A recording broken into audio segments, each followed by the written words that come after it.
décidé que ce sera le nom de Jésus seul qui va être élevé dans cette pièce. On a décidé que cette pièce va être saturée par le nom de Jésus. On a décidé que c'est le nom de Jésus qui va être saturé dans cette pièce. Jésus. C'est le bon ton nom, c'est le bon ton nom, c'est le bon nom de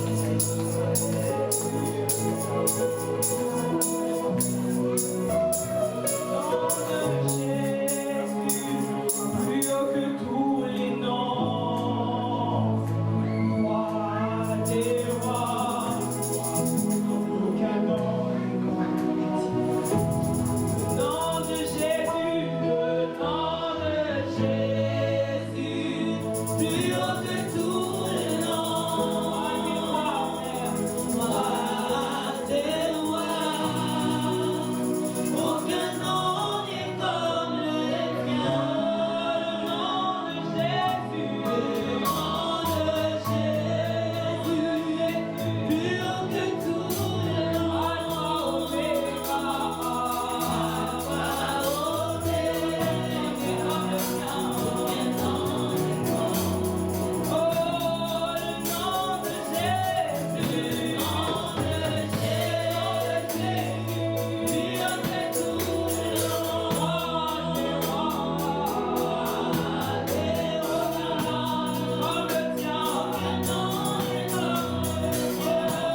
Bien-aimés dans le Seigneur, vous pouvez sentir sa présence ce matin au milieu de nous, car il est présent. Le Seigneur Jésus-Christ est présent dans son sanctuaire.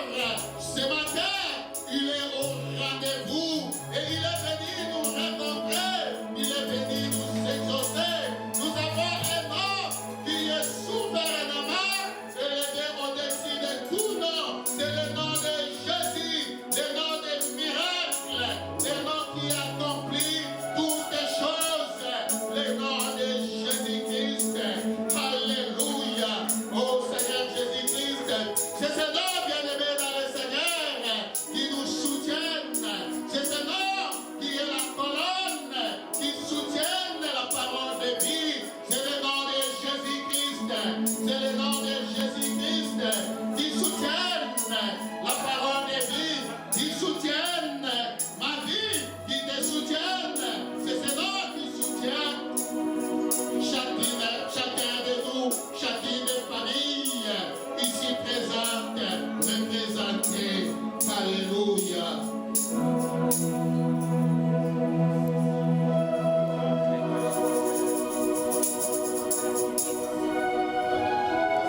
Oui, bien-aimés dans le Seigneur, nous allons encore prendre quelqu'un.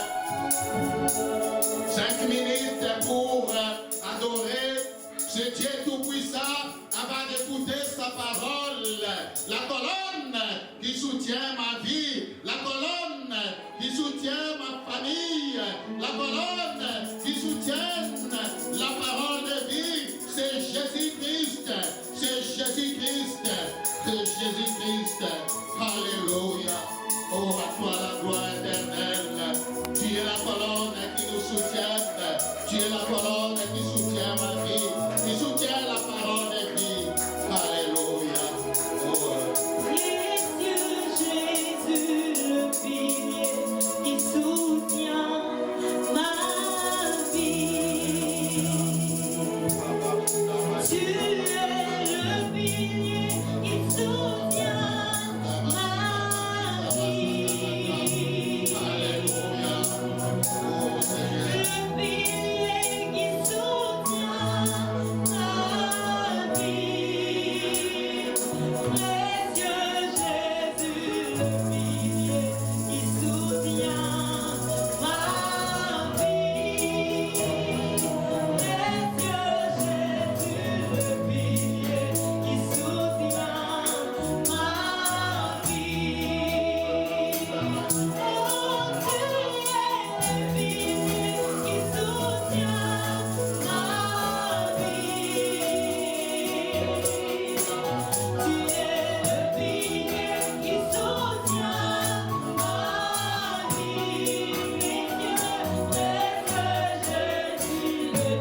famille, bien-aimés dans le Seigneur.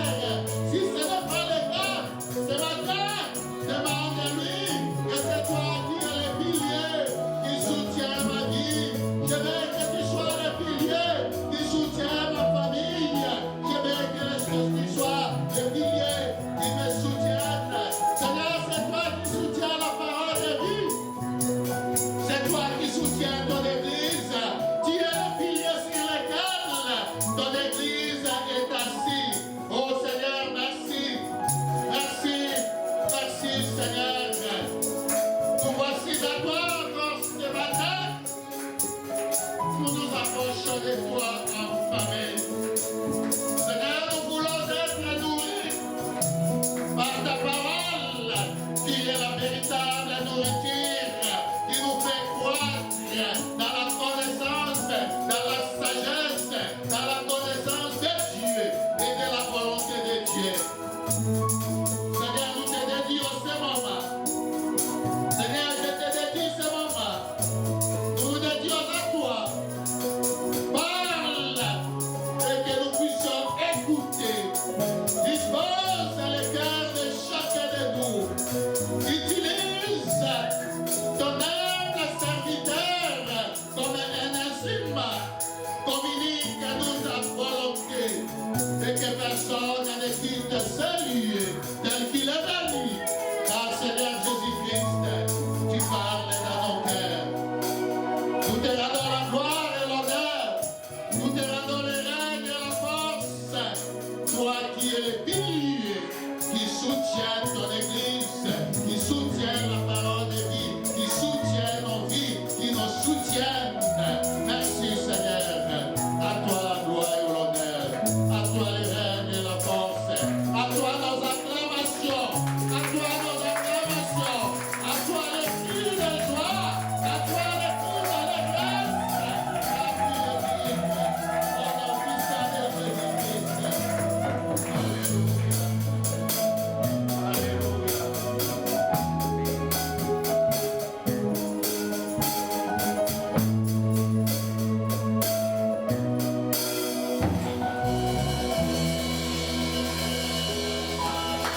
Toujours dans cette attitude de prière, est-ce que nous pouvons garder silence et contempler la gloire de Dieu? Bien-aimé, pendant que nous étions en train de prier, tu as sûrement ressenti quelque chose en toi. Je ne sais pas ce que tu as ressenti, mais crois-moi que Jésus est là. Et il est venu prendre ces jours qui te transportent en toi depuis tant d'années, depuis tant de jours, depuis tant de semaines. Il a pris ce matin. Si tu crois, tu verras la gloire de Dieu. Tu n'as pas perdu ton temps d'être en cellule. Tu es devant le rémunérateur de tous ceux qui le cherchent. Dieu dit, je n'ai pas demandé à la maison d'Israël de me chercher en vain. On ne cherche jamais Dieu en vain. Il te rendra plus que ce que tu espérais. Il te donnera plus que tout ce que ton cœur désirait. Parce qu'il est Dieu qui nous étonne toujours. Père, nous voulons te rendre gloire pour ta présence. Tu as dit, vous m'invoquerez, vous partirez. Et moi, je vous bénirai. Merci pour la présence de tout et chacun de nous en ce lieu. Du reste, Père, nous ne sommes pas venus à un rendez-vous d'un homme. Nous ne sommes pas venus, Seigneur Dieu, nous faire voir. Ou encore parler à quelqu'un qu'on a vu il y a longtemps. Non, nous sommes venus à ta rencontre. Toi le Dieu véritable. Toi le Dieu redoutable. Il y en a qui ont bravé le froid. Il y en a qui ont pris les risques de prendre des autoroutes sous les verglas, la neige. Il y en a, Seigneur, qui avaient travaillé hier tardivement, mais qui se sont levés pour dire, nous allons à la rencontre de notre Dieu. Père, tout ce que je te demande, c'est de combler leur cœur de joie. Tout ce que je te demande, c'est de leur venir en aide. Merci. Nous te recommandons ces instants, Seigneur. Que l'atmosphère de l'Esprit qui est descendu en ce lieu demeure au milieu de nous. Fais-nous encore du bien, Seigneur Dieu, par ta parole. Car tu dis dans ta parole est vraie. Elle est vérité. Et c'est elle qui a franchi. Laisse que ta parole nous affranchisse encore ce matin. Pendant que nous cheminons vers l'éternité. Aide-nous à comprendre encore ces choses. Que toute la gloire te revienne à jamais. Au nom de Jésus-Christ, on va ainsi prier. Et nous disons Amen. Acclamons notre Seigneur. Il est merveilleux. Ah, gloire à Dieu. Papa Thierry, bonjour. Bonne année à toi. Je suis content de te voir. Papa Stéphane, bonjour. Ah. Quand j'ai vu Papa Stéphane, il y a quelque chose qui est monté en moi. Je te le dirai seul quand on va se voir. Mais Dieu t'aime. Dieu aime ta maison. Amen. Hein? Bien aimé, nous allons rapidement passer à la lecture de la parole de Dieu. Le Seigneur est bon, le Seigneur est merveilleux.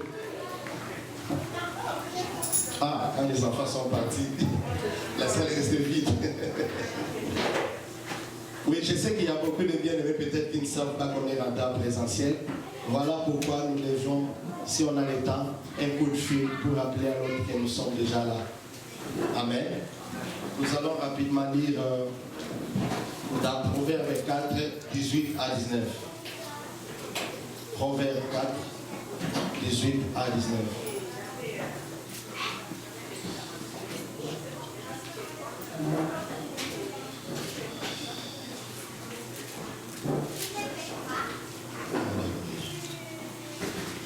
Proverbe 4, 18 à 19, nous lisons au nom de Jésus-Christ. Si cela ne nous dérange pas, nous pouvons nous lever pour honorer notre Dieu. Le sentier des justes est comme la lumière resplendissante, dont l'éclat va croissant jusqu'au milieu du jour. La voix des méchants est comme les ténèbres, ils n'aperçoivent pas ce qui les fera tomber. Amen. Et nous lisons le deuxième passage, c'est dans le Psaume. Psaume chapitre 1, verset 1 à 2. Psaume chapitre 1, verset 1 à 2. Nous lisons au nom de Jésus-Christ. Heureux l'homme qui ne marche pas selon les conseils des méchants, qui ne s'arrête pas sous la voie des pécheurs, et qui ne s'assied pas en compagnie des moqueurs, mais qui trouve son plaisir dans la loi de l'Éternel et qui la médite jour et nuit. Amen. Hein? Merci pour nous asseoir. Je pense que depuis un certain moment, le Seigneur dépose à nos cœurs de partager avec l'Église les signes des temps de la fin. Je pense qu'il parle depuis le passage de Pasteur Eric enseigné, le séminaire et tout ce qui a suivi. Le Seigneur est en train de nous enseigner sur la fin des temps. Il est en train de nous enseigner sur comment nous allons nous comporter, comment nous devons nous comporter pour hériter cette couronne éternelle, pour avoir la vie éternelle.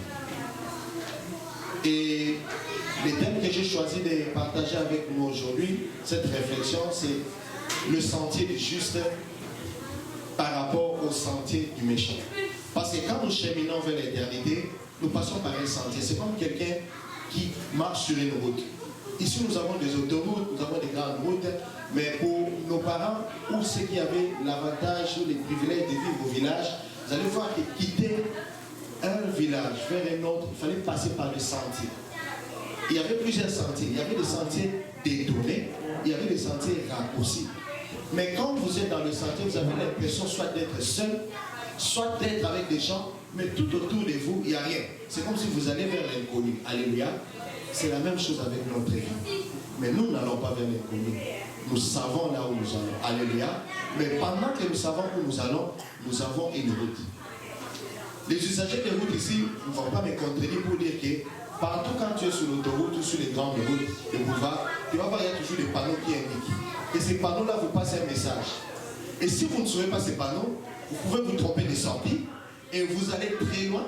Et même pour rentrer, vous devez faire un grand contour, seulement parce que vous n'avez pas suivi les consignes. En réalité, nous sommes sur un sentier, il y a des consignes que nous devons suivre sur ces sentiers. C'est comme ça, la Bible parle du sentier du juste et du sentier du méchant.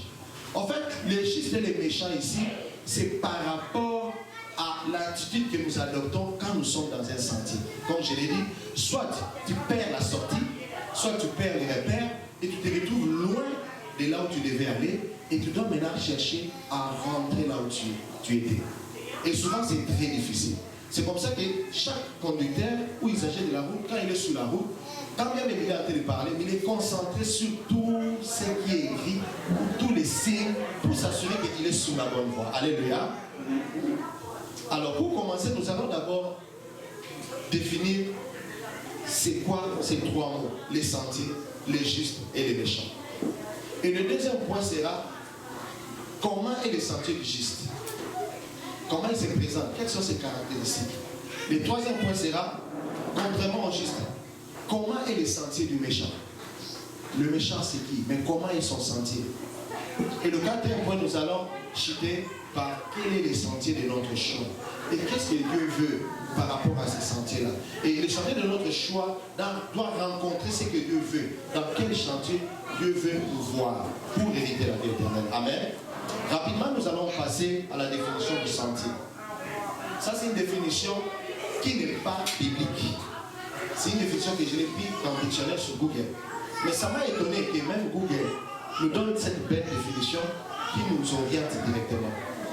Il est défini comme suit. Il y a deux définitions. Le sentier, c'est le chemin étroit dans la nature qui ne laisse passage qu'aux piétons. Chemin étroit dans la nature qui ne laisse passage qu'aux piétons. Mais la deuxième définition, c'est que j'ai beaucoup aimé, c'est la voie que l'on suit pour atteindre un but. Le sentier, c'est la voie qu'on suit pour atteindre un but. La voie avec O-I-E, c'est-à-dire la route. Qu'on suit pour atteindre un but. Comme je l'ai dit, tu quittes un village ou une ville vers une autre ville, tu suis un sentier. Ton objectif, ce n'est pas de demeurer dans les sentiers. Le sentier, c'est juste un moyen pour t'amener à atteindre ton but. Ton but, c'est d'arriver dans ce village-là. C'est d'arriver dans cette ville. Alléluia. Nous gardons bien cette définition et nous allons y revenir. Et c'est quoi le juste? Pour cela, nous allons lire dans Acte 13, Acte 13, 38 à 39.